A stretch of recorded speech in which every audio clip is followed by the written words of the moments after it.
Welcome to It's Your Ego, Stupid, a show lovingly intended for millions of spiritual, intelligent, and imperfect people like you who may at times be led into ego stupidity, a lesser version of yourself and a lesser version of life. This show will give you a much deeper understanding of what ego is, what it's doing to your life, how it can weaken your human and spiritual wellness, and how you can heal in each of these areas if needed. It's Your Ego, Stupid will heighten your awareness of the intense link between your ego and spirit, your humanity and divinity, and the synergy that can lead to the best version of you and your life. Your host is Dr. Nick Martin, a licensed psychologist who has worked in the clinical, university, school, and private practice settings over the past 40 years, while serving as a therapist, diagnostician, educator, and consultant. Welcome again to It's Your Ego, Stupid. And now your host, Dr. Nick Martin. Hi everyone, I'm Dr. Nick Martin, and thank you for listening to It's Your Ego, Stupid. As the intro said, this is a program lovingly intended for spiritual, intelligent, and imperfect people, just like you and me, who may at times be led by our ego into something I call ego stupidity, a lesser version of ourselves, and a lesser version of life. Ego stupidity that is affecting our relationship with our husband, wife, or partner. Perhaps it can be happening with our son or daughter, or maybe with our brother or sister, or even with ourselves. Ego stupidity that's making it difficult for us to achieve, to make use of our various gifts and potential, to climb the ladder of success, and to experience a sense of purpose and meaning to our life. Ego stupidity that can make it difficult to deal effectively with the inevitable changes, adversity, stressors, or conflicts that happen in all of our lives. And finally, ego stupidity that can make it difficult to experience genuine, lasting happiness, and often leads us into unneeded or inappropriate anxiety, anger, guilt, sadness, or something I call fake happiness, which is pleasure-based happiness, often masquerading for the real thing. If things aren't going well or as well as you'd like, you've come to the right place, because a lot of what's going wrong in our lives, or perhaps not as well as we want it to go, has much to do with our ego energy. This is the fuel for ego stupidity.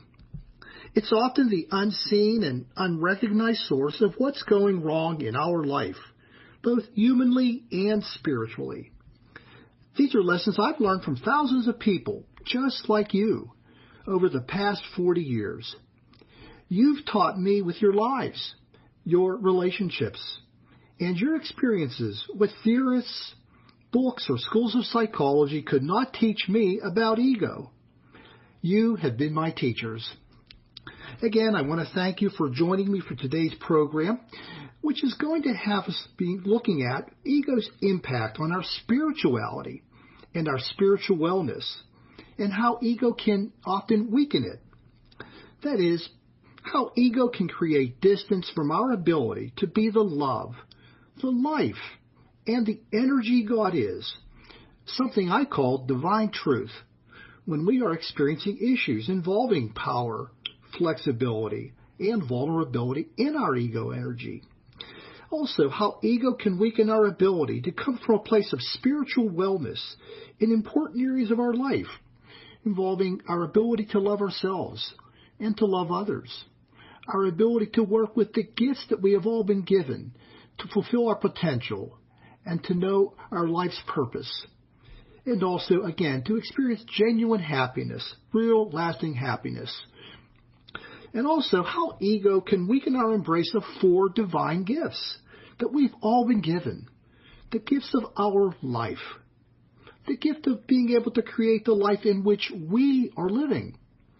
The gift of our eternal life. And also the gift of God within. In order to get at ego's impact, we have to begin by looking at 3 important questions. They are, what is meant by spirituality? And also, what is meant by God? And finally, what is meant by spiritual wellness? understanding ego's impact is very much connected to how we think about and how we understand each of them. And I want to approach each of those three important questions with this overriding thought, a very important thought, which is that truth is often very simple. The truth that we're going to be speaking about involving spirituality, God, and spiritual wellness. The truth is often brilliant in its simplicity, not its complexity, but in its simplicity. And I'm going to be explaining what I mean by that as we go through our discussion of each of those questions and the answers I'm going to offer. And by the way, truth is often right before our eyes, or it's under our nose. It's much closer to us rather than being far away. Also, truth is something that anybody can understand. Truth isn't just for some, but everyone. Truth would not be very useful or helpful if it were elusive. Truth is not hiding from us. If anything, we are often hiding from it. You don't have to be really smart to know truth. You don't have to be well educated to know truth. You don't have to travel far to get truth. You only have to travel to yourself. You don't have to find a guru in order to get truth.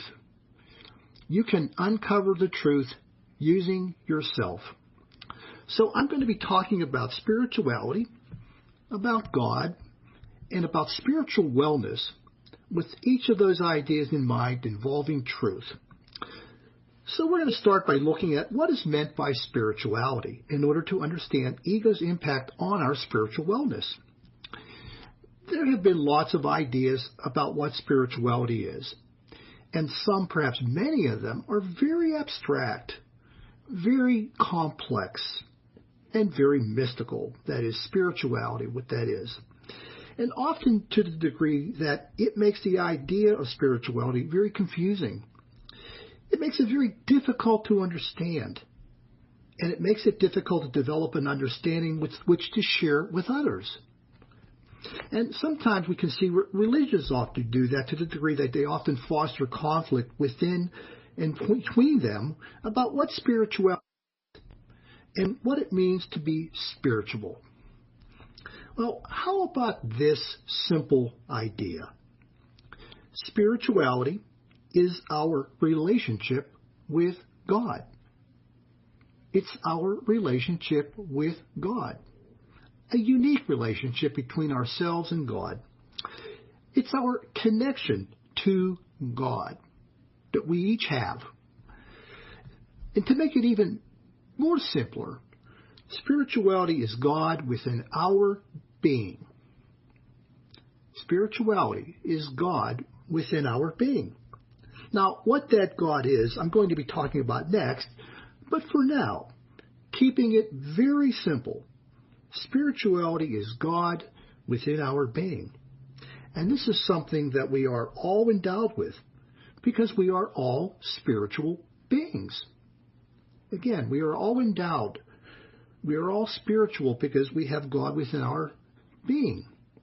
Now, for some, that may not make sense to you, but wait till I talk about spiritual wellness and how our ego can impact it before you have any harder or impressions or conclusions that may differ from that notion. So I'll get to what I think you're maybe considering right now. So we all have the love and we have the life and we have the energy God is within us. Because in order to exist, it would have to be there. This is an existence, your existence, my existence, that's been made possible while each of those over the millions of years that made your existence possible. Love made you possible. Life made you possible. Energy made you possible, coming forth from God. Now, your parents may have conceived you, but God designed you over the course of evolution to have a brain, to have heart, to have lungs, to have everything that is part of who you are, everything that made you possible and all other life possible. So your existence is rooted in God. God is part of you. Spirituality is part of you. And this is the case even when we are being a lesser or worse version of ourselves, or maybe others are being that. So even when you or I or somebody may be living in roles, or others are living in the roles I talk about in the two voices within, people may be a dictator, people may be a victim, an authoritarian, racist, sexist, sociopath, and many, many more other types of roles that people get caught up due to their ego energy. That does not remove the presence of spirituality in their being, the existence of spirituality in their being. So ego does not and cannot remove or erase that connection because it's part of our divine essence. And this is the case whether we like it or not, or even realize it or not, but God is always a part of us. You are always a spiritual being having a human experience from the day you were born until the day you leave this earthly existence. So basically, ego has no impact on our spirituality. It cannot remove that. But it can impact our spiritual wellness, which, again, I'll be getting to a little later. But next, we're going to look at the question of what is meant by God. In order to consider ego's impact on our spiritual wellness, there have been many notions about God, written up by humans. How about this one, which predates when humans made their appearance on the planet? Before we started trying to divine God and gave God a name called God, or whatever other names people utilize to represent God, and maybe we often turned God, in our efforts to know God and understand God, into a human, often resulting in conflict between and within groups, including religious group, about what God is. Something that perhaps has often led to many questioning the existence of God and had led others to atheism, due to the attribution or ascription of human qualities, particularly negative ones, including God being at times an angry entity, or a vengeful entity, or a judgmental entity, or a punitive entity, none of which God is, because the love God is incompatible with any of that, and many human characteristics that we try to ascribe to God. Again, try this idea, this simple, straightforward idea. God is love. God is life. God is energy. Something I've referred to as divine truth. A love, life, and energy which is within us and which surrounds us. Each of them here before we ever came into existence as a species, and made it possible for humans to be a species. A love that is unconditional, connective, unburdened, and unlimited. A love we can choose to be if our ego energy is healthy and not imbalanced by power, flexibility, or vulnerability issues, and we are able to be spiritually well. A life that recognizes the presence of God in all life forms, honors all life forms at all times and in all places, knows that our life is everlasting, with no godly beginning or end, and life we can fully experience in the present. A life we can choose to be if our ego energy is healthy and not imbalanced by power, flexibility, or vulnerability issues, and we are spiritually well. An energy that promotes inner healing and transformation when met with the guiding light of truth and understanding. An energy we can choose to be and work with if our ego energy is healthy and not imbalanced, again, by power, flexibility, or vulnerability issues, allowing for us to be spiritually well. Unfortunately, these notions of God are often unseen. Maybe they're unrecognized or abandoned, and our ability to choose to be them is made difficult when unhealthy ego energy creates distance from them.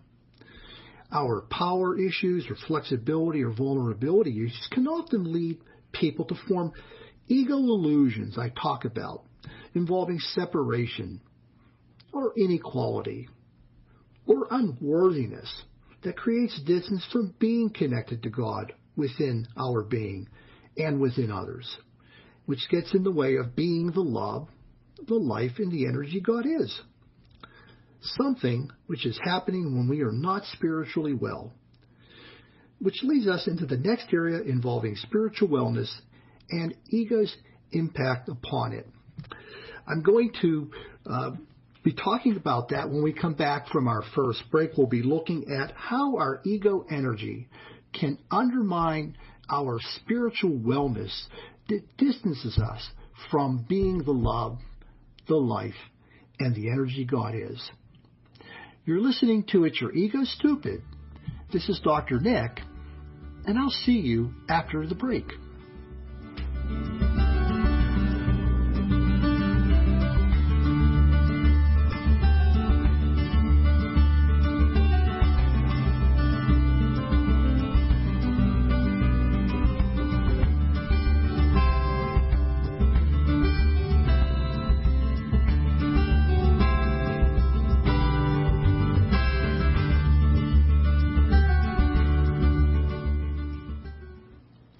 Welcome back. You're listening to It's Your Ego Stupid, a program for intelligent, spiritual, and imperfect people just like you and me. Before the break, we were talking about ego's impact on our spirituality and our spiritual wellness. We were taking a look at what is meant by spirituality as well as what is meant by God. Very important questions to be considered in looking at that relationship, that impact that we're talking about involving ego and its effects upon us. We're going to now talk a little bit about the third question that I brought up, which is what is meant by spiritual wellness. Spiritual wellness. This is, when I'm referring to spiritual wellness, I'm talking about the healthiness of our relationship with God. The God both within us, which is our spirituality, as well as the God that surrounds us within all of the other aspects of life that we encounter, be it with people or animals or plants or other forms of life that we encounter. And this healthiness, this wellness, is impacted by the healthiness of our ego energy, which I've been alluding to, and will continue to share with you today throughout my other programs in the future. Our spiritual wellness involves our willingness and our ability to be the love, the life, and the energy God is within our life. And it's manifested within our thoughts, and within our words, and within our deeds. And this is a manifestation that can take place in each of the important life areas in some very specific ways that I'll be sharing with you over the course of my programs. So this wellness is playing out, whether we are acting in a loving way toward ourselves, whether we're acting in a loving and supportive way toward others, whether we're working to achieve with our talents and all the other things that we are capable of doing. Our spiritual wellness, not only involving the love, life, and energy God is, and the degree to which we are manifesting that within our love, within our life, but also our ability to embrace the four divine gifts of our life, our ability to create our life, our eternal life in God within. I think those particular gifts are often difficult for many people to realize, particularly if we are not spiritually well, or when there's a lower level of wellness in our spirituality. We may not even recognize the importance, the gift that our life truly is, or the opportunity that you and I and everybody has to create the life in which we're living. As well as the recognition of our eternal life and God within. And oftentimes our ego energy in different ways weakens our ability to even know that those gifts are true and exist. During our program next week, I'm going to focus mainly on those particular gifts and how our ego can impact our ability to embrace them and weaken our ability to experience a healthy level of spiritual wellness. But before we go ahead today, I'm going to talk, before we go ahead on to that, next week that is, I'm going to take a look at ego's impact on our ability to be the love and the life and the energy God is. But I do want to repeat one extremely important idea. Now, ego impacts our spiritual wellness, but it does not, and it cannot impact our spirituality. It has no effect on the spiritual essence within our being, the God within our being. Sometimes people like to suggest that it does, but ego doesn't even know that there is a spirituality to be removed. Because ego doesn't have an intellect, and ego doesn't have an intentional capacity.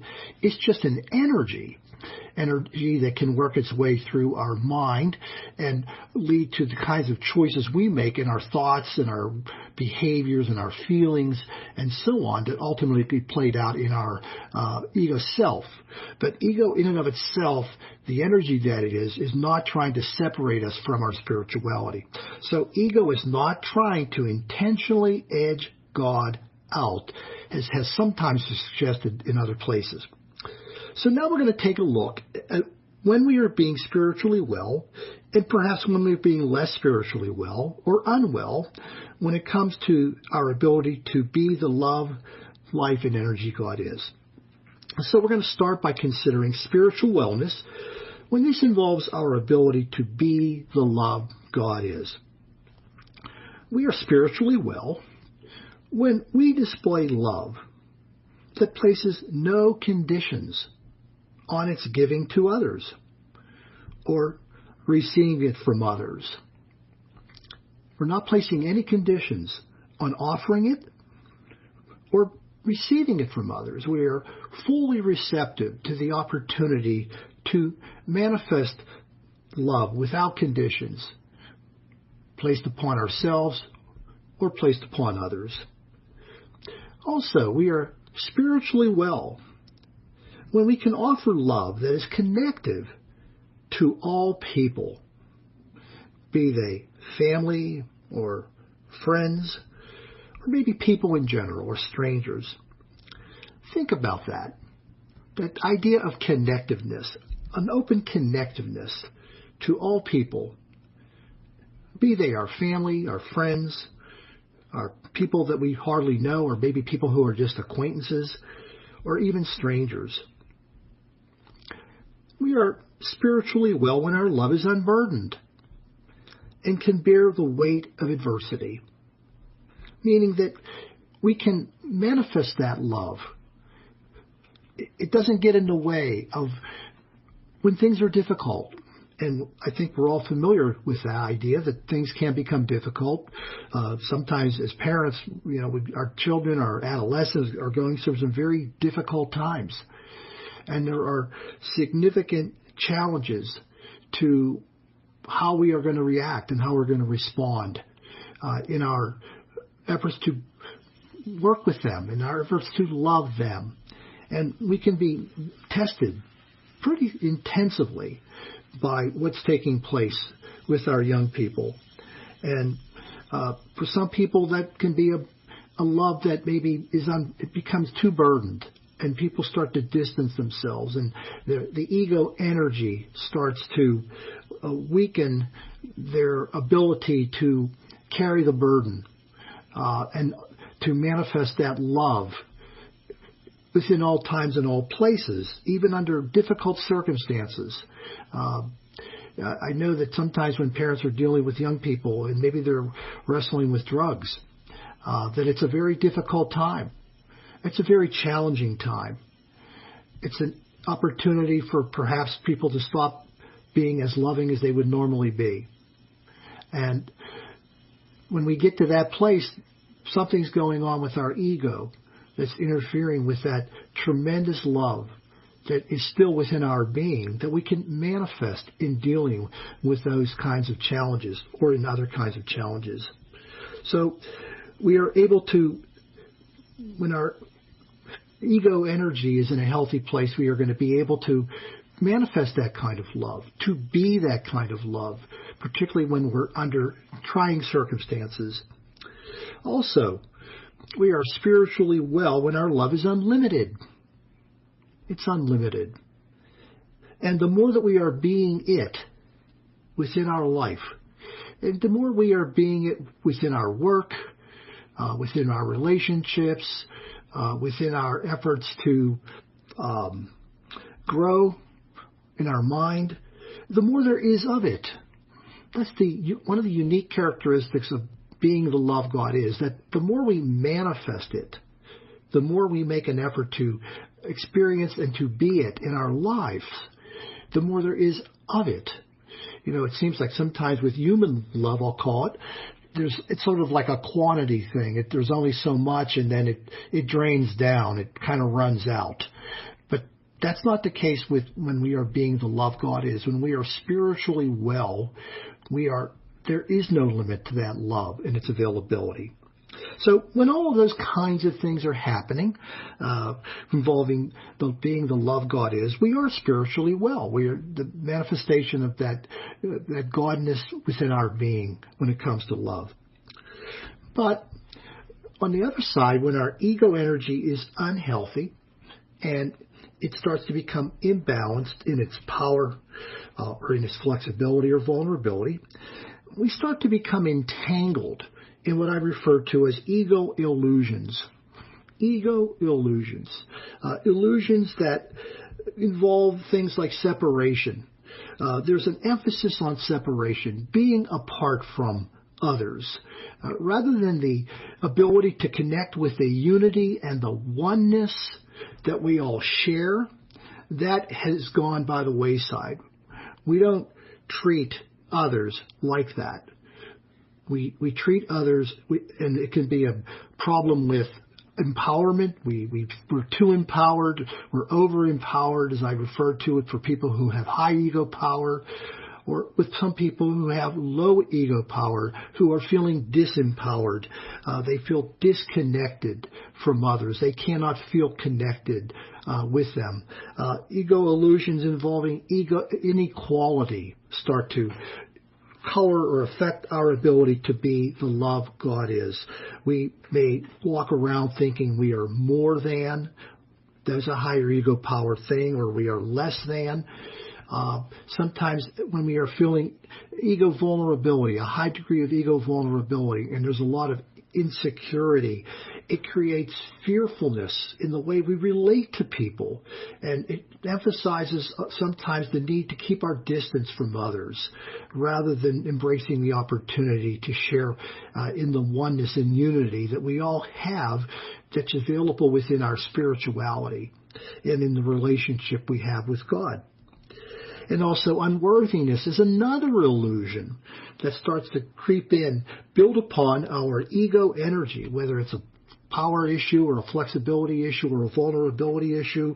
If it's flexibility issues, particularly with those with low ego flexibility, we start to define people in certain ways as being unworthy of us. And sometimes that unworthiness is connected to how they're different from us.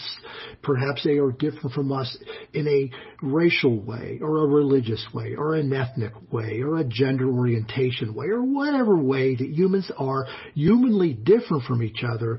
Those become the defining boundaries for whether we think of others as being worthy of us or not worthy of us. And when all of that's happening, we are displaying a love that is conditional. It's disconnected. It's burdened, and it's unlimited. We are less spiritually well or unwell when our love must be met with certain conditions that we place upon others. Something that people often do. They put conditions upon others about whether they can be loved by them or not be loved by them.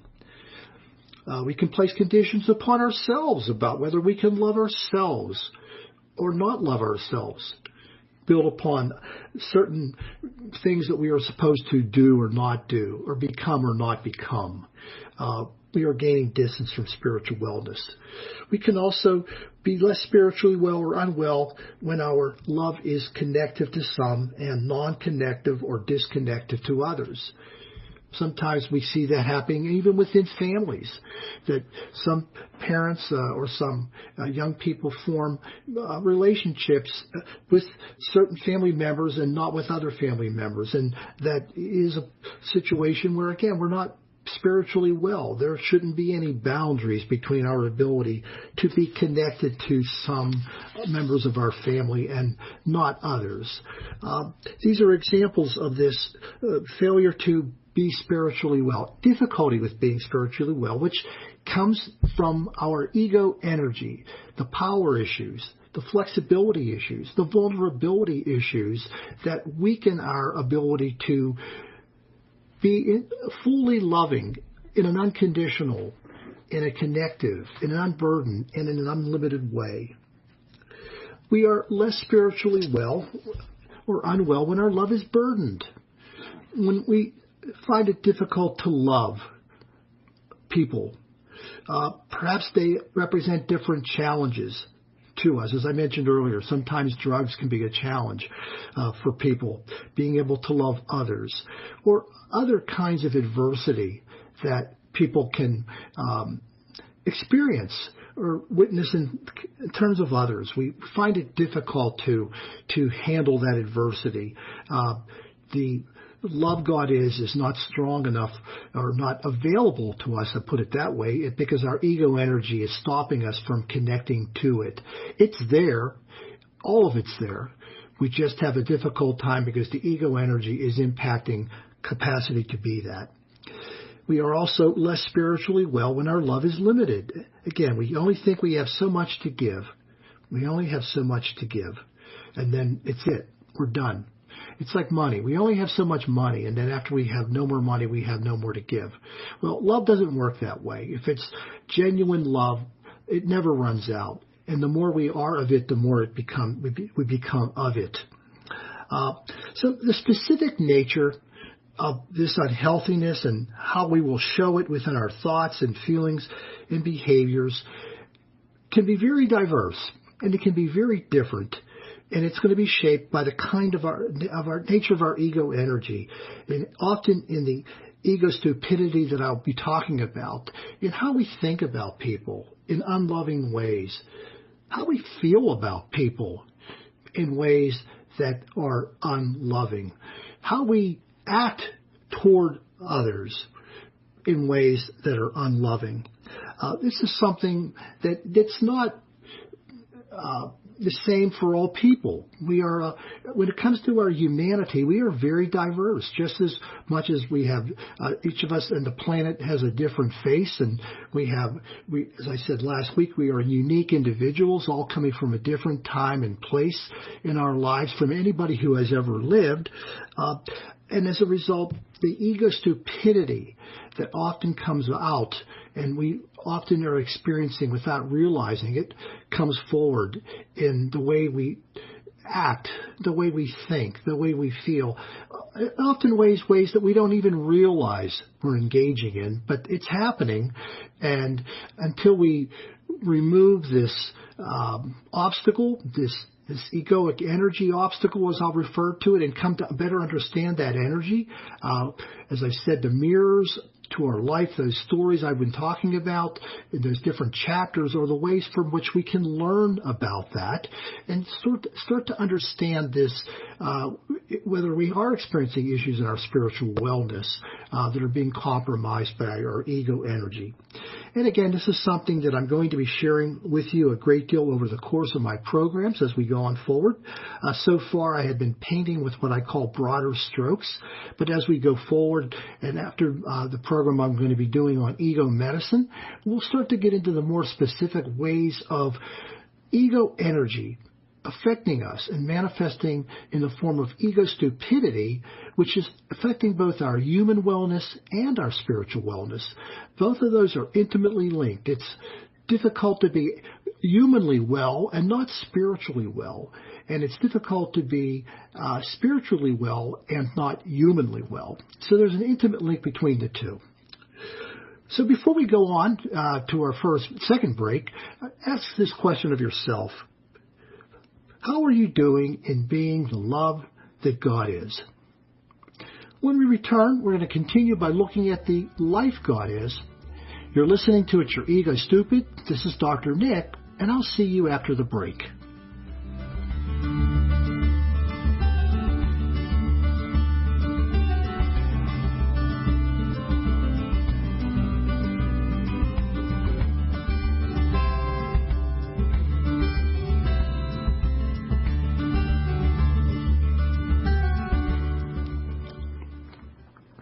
Welcome back. You're listening to It's Your Ego Stupid, a program for intelligent, spiritual, and imperfect people, just like you and me. As we go into the third part of our program today, we're going to take a look at spirituality and spiritual wellness as it relates to our ability to be the life God is and the energy God is. Each of those are parts of the what I call divine truth, of what the essence of God is. The notion that the love we are within our being is representative of what God is. The life that is within our being and all others is representative of the essence of what God is, and the energy that is within our being is also part of the essence of what God is. Something that is present within all of us because that's the relationship we have with God. So we're going to start again to continue to talk about the notion that God is life and our spiritual wellness involving this particular area. We are spiritually well, and we are being the life God is when we can recognize the presence of God in all life forms, including animal, plant, insect, and human. Now think about that.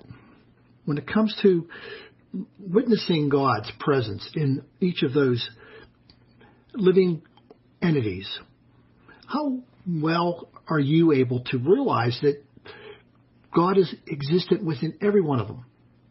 Or they couldn't exist just the way you couldn't exist. That's what it means to be the life God is, to recognize the presence of God in all of the life that is surrounding us. All of it. Sometimes people talk about wanting to find God, and I think finding God's pretty straightforward, pretty simple. Just look at yourself. Look in the mirror. Or look at somebody else. And also just look at all of the nature, whether you're looking at a plant or you're looking at any of your animal friends in your family or outside wildlife. It can be found anywhere and everywhere. It's simple. Also, when we are spiritually well and being the life God is, we treat all life equally. And we treat it with respect. And we honor it at all times and all places.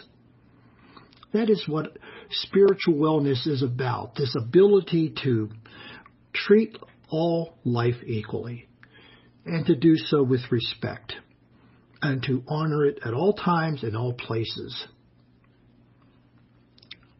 Also, we are spiritually well and being the life God is when we recognize the everlasting nature of our being with no spiritual ending or no spiritual beginning or ending. That spiritual piece of who we are, that part of us, that God part of us was always existent, has always been. And that means, and that is who we are. That is who we will become or continue to be, that is, as we move forward and we end our existence within this particular earthly plane. So transformation, not death, is what we recognize as our destiny. Human death does not represent the full, the complete ending of who we are. It is a transformation a journey that we carry forward within the presence of God in our being. So when we are spiritually well and we are able to be the life God is, we are also able to live fully in the present. We are able to be here and now and embrace what's going on right now. So when our ego energy is healthy, then we're not being constrained by power, flexibility, or vulnerability, difficulties. It's balanced. It doesn't stand in the way of our being the life God is. It remains in a way in the background of our life. And in the foreground of our life are two entities, you and God. You and God are in the foreground of your life. Ego is in the background of your life, only called upon when absolutely necessary to help to support us in our survival. And that's the kind of thing that's taking place when our ego energy is healthy. It doesn't have to be in the forefront. It's in the background. It's part of us, but in the background. We are speaking with our voice. We are speaking with, and we are listening and hearing the voice of God coming through within us when we are in a healthy place. But when our ego energy is not healthy, when it's imbalanced in those kinds of ways I've talked about, again, we start to get entangled in illusions involving separation, inequality, or unworthiness. And we start having difficulty being the life God is. Being that life that God is. We are less spiritually well, or we are unwell when we fail to recognize God's presence in all of the life we encounter at all times and in all places, everywhere. We start to think of certain things as maybe perhaps having God's presence within them, whereas others are not. We are less spiritually well or unwell when we are creating a hierarchy, when we are willing to honor and we are willing to respect some forms of life while dishonoring and disrespecting others. This is something I'm sure you know. We do this in the human species all the time. So when people are abusing others, physically or psychologically, sexually or so on, they're obviously not spiritually well. When people are mistreating others, or maybe they're discriminating against others, or they're exploiting others, and this is happening based on race or religion, perhaps it's due to their ethnicity, a person's gender, their sexual orientation, people based on age. When any of that is happening, that's a reflection of an absence or a person who's not spiritually well. Not spiritually well, because they are not honoring and respecting the life that they are encountering. We are not spiritually well when we are spending most of our time surviving rather than living. When we are spending our time surviving rather than living, we are not spiritually well. And there is a big difference between the two, a difference that our ego energy can contribute to. Next week, we're going to be talking about the gift of life, the gift of our life. And we'll be looking more directly at how our ego energy can weaken things to the point where we no longer are living. We're just surviving.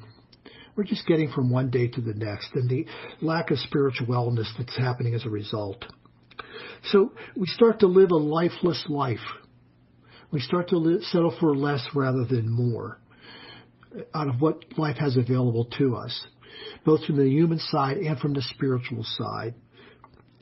I'll be talking about people who may be in what I call a poor or a fair or maybe a fake good version of life. Particularly, I talk about that in It's Your Ego Stupid, and how this can be connected both to the human side of things, our egoic energy, but also affecting our spirituality, our spiritual wellness, making it difficult to fully actualize what's available in our life. This is happening because our ego has in a way taken over our life, and we are not spiritually well when it's happening. So as we leave this focus and move on to talking about the energy God is within our being, how well are you doing in being the life God is? How well are you able to witness the presence of God in all life forms? How well are you in treating all life as equal and worthy of being respected and honored? Okay, now we're going to look at ego's impact on our spiritual wellness when this involves the energy that God is. We're spiritually well and we're being the energy God is when we can recognize our ability to heal and transform into better versions of ourselves. We're able to heal and to transform into better versions of ourselves. That's what the energy God is about.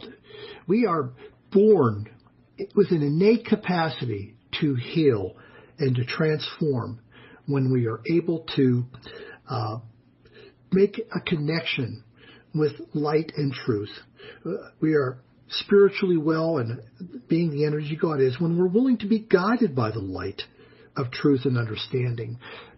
Truth and understanding is extremely powerful.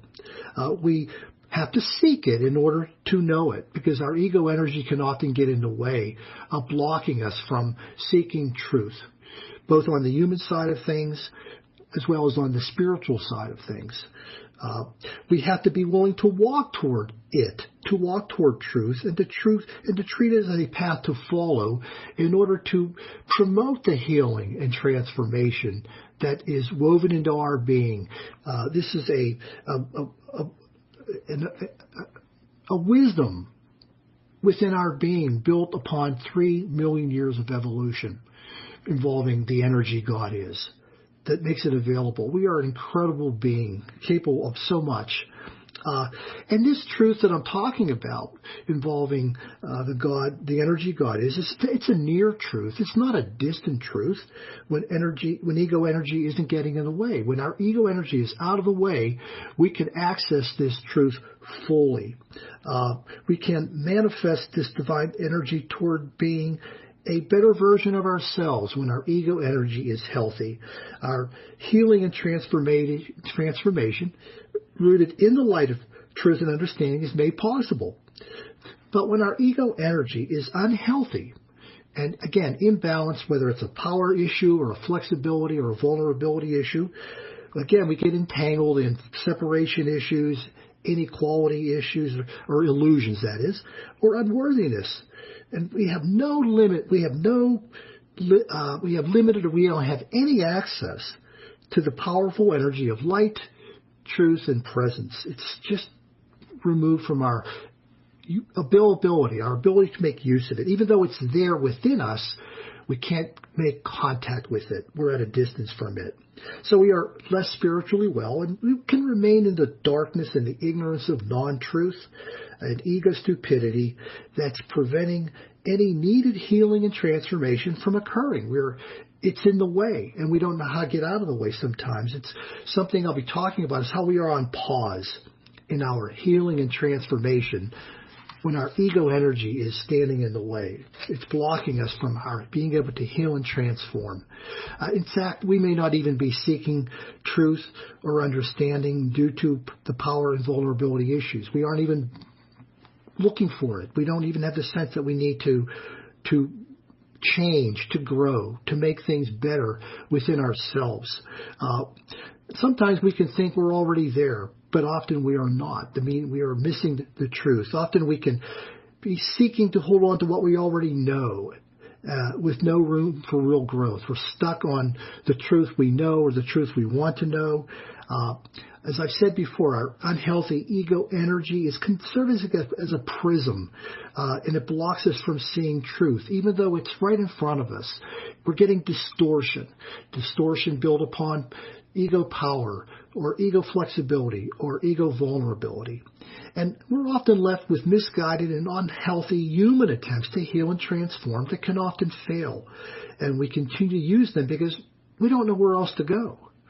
We're kind of stuck with what we already know, and the door isn't left open to other possibilities, other options that can be potentially better serve us than the ones we already know and maybe we want to know. So when all of that is happening, we are not spiritually well. As we leave this area, again, I ask you, how are you doing in being the energy God is? We have reached the end of today's program. I hope that what I've shared with you about ego's impact on our spirituality and our spiritual wellness involving divine truth can serve as a dose of ego medicine. Next week's program is going to focus on ego's impact on our spirituality and wellness, but in particular we're going to be looking at the embrace of our 4 divine gifts that I've mentioned previously. The ability to embrace the gift of our life, the opportunity to create our own life, the gift of God within, and the gift of eternal life. I want to end today's program with this message.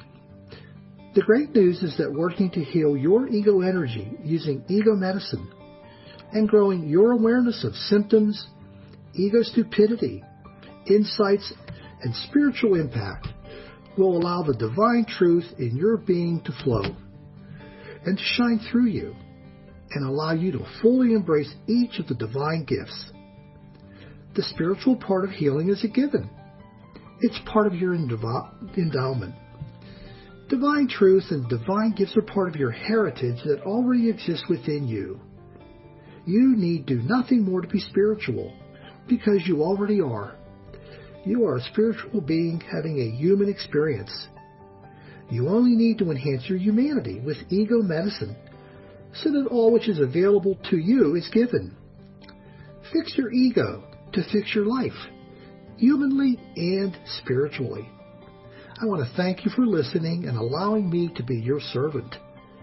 I want you to have a great week, and please come back to my next program.